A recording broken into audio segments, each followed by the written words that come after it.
ವಿಶೇಷ ಏನಂದ್ರೆ ಇವತ್ತು ಈ ರಾಜ್ಯದಲ್ಲಿ ನಾವು ಮಾಧ್ಯಮಗಳಲ್ಲಿ ನೋಡ್ತಾ ಇದ್ದೀವಿ, ಮಾನ್ಯ ಸಿದ್ದರಾಮಯ್ಯನವರನ್ನ 2.5 ವರ್ಷ ಆಗಿದೆ, ಅವರನ್ನ ಇಳಿಸಬೇಕು ಅಂತ ಹೇಳಿ.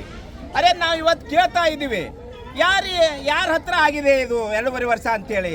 ಯಾರು ಹೇಳಿದಾರ? ಏನು ಮಲ್ಲಿಕಾರ್ಜುನ್ ಖರ್ಗೆ ಸಾಹೇಬ್ರು ಹೇಳ್ಯಾರ? ರಾಹುಲ್ ಗಾಂಧಿ ಅವ್ರು ಹೇಳ್ಯಾರ? ಸೋನಿಯಾ ಗಾಂಧಿ ಅವ್ರು ಹೇಳ್ಯಾರ? ವೇಣುಗೋಪಾಲ್ ಸಾಹೇಬ್ ಹೇಳ್ಯಾರ? ಯಾರು ಹೇಳ್ಯಾರ್ರಿ? ಯಾರು ಹೇಳೇ ಇಲ್ಲ. ಆದ್ರೂ ಸಹಿತ ಇವತ್ತಿನ ದಿವಸ 2.5 ವರ್ಷ ಅಂತೇಳಿ ಮಾಧ್ಯಮಗಳಲ್ಲಿ ಬರ್ತಾ ಇದೆ.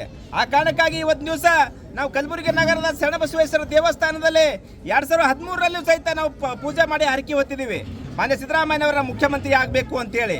ಅವರು ಮುಖ್ಯಮಂತ್ರಿ ಆದರು 5 ವರ್ಷಗಳಲ್ಲಿ ರಾಜ್ಯದಲ್ಲಿ ಹಲವಾರು ಭಾಗ್ಯಗಳನ್ನು ಕೊಟ್ಟಿರ್ತಕ್ಕಂಥದ್ದು ನಾವೆಲ್ಲ ನೋಡ್ತಾ ಇದ್ದೀವಿ. ಅನ್ನ ಭಾಗ್ಯ ಆಗಿರ್ಬೋದು, ಕೃಷಿ ಭಾಗ್ಯ ಆಗಿರ್ಬೋದು, ಶಾದಿ ಭಾಗ್ಯ ಆಗಿರ್ಬೋದು, ಹೀಗೆ ಹಲವಾರು ಹಕ್ಕುಗಳಾಗಿರ್ಬೋದು, ನಮ್ಮ ಹೊಲ ನಮ್ಮ ದಾರಿ, ಹೀಗೆ ಎಲ್ಲರಿಗೂ, ರೈತರಿಗೆ, ಮಹಿಳೆಯರಿಗೆ, ಕಾರ್ಮಿಕರಿಗೆ ಎಲ್ಲರಿಗೆ ಅನುಕೂಲ ಮಾಡಿರ್ತಕ್ಕಂಥದ್ದು ಮಾನ್ಯ ಸಿದ್ದರಾಮಯ್ಯನವರು. ಇವತ್ತು 2ನೇ ಅವಧಿಗೆ ಅವ್ರ ನೇತೃತ್ವದಲ್ಲಿ ಚುನಾವಣೆ ಆಗಿದೆ.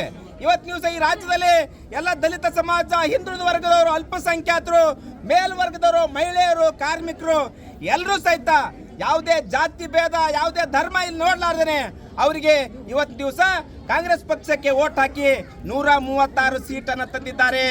ಅವ್ರ ನೇತೃತ್ವದಲ್ಲಿ ಇವತ್ತು ದಿವಸ ಆ 136 ಶಾಸಕರು ಸೇರಿ ಶಾಸಕಾಂಗ ಪಕ್ಷದ ನಾಯಕನಾಗಿ ಸಿದ್ದರಾಮಯ್ಯನವರು ಮಾಡಿದ್ದಾರೆ. ಏನು ರಾಜ್ಯದ ಜನ 1 ವರ್ಷಕ್ಕ 2 ವರ್ಷಕ್ಕ ಆಯ್ಕೆ ಮಾಡ್ಯಾರ? 5 ವರ್ಷಕ್ಕ ಅಧಿಕಾರ ಆಡಳಿತ ಮಾಡ್ಲಿಕ್ಕೆ ಅಧಿಕಾರ ಕೊಟ್ಟಾರ.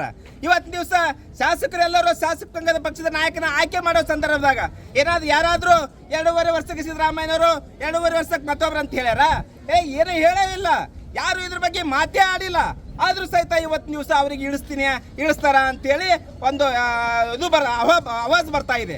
ಆ ಕಾರಣಕ್ಕಾಗಿ ಇವತ್ತು ದಿವಸ ನಾವು ಶರಣಬಸವೇಶ್ವರಲ್ಲಿ ಪ್ರಾರ್ಥನೆ ಮಾಡ್ತಾ ಇದ್ದೀವಿ, ಮಾನ್ಯ ಸಿದ್ದರಾಮಯ್ಯನವರಿಗೆ ಶಕ್ತಿ ಕೊಡಲಿ. ಇವತ್ತು ಈ ರಾಜ್ಯದಲ್ಲಿ ದಲಿತ ಸಮಾಜ, ಹಿಂದುಳಿದ ವರ್ಗ ಸಮಾಜ, ಅಲ್ಪಸಂಖ್ಯಾತರು, ಮೇಲ್ವರ್ಗದವರು ಎಲ್ಲರೂ ಸಹಿತ ಅವ್ರು ಬೆನ್ನೆಲುಬಿಗಿದಾರ. ಯಾವುದೇ ಕಾರಣಕ್ಕೂ ಅವ್ರು ಡಿಸ್ಟರ್ಬ್ ಮಾಡಬೇಡ್ರಿ. 5 ವರ್ಷ ಪೂರ್ಣಾವಧಿ ಸರ್ಕಾರ ಮಾಡಬೇಕು ಅಂತೇಳಿ ನಾವು ಆಗ್ರಹ ಮಾಡ್ತಾ ಇದ್ದೀವಿ.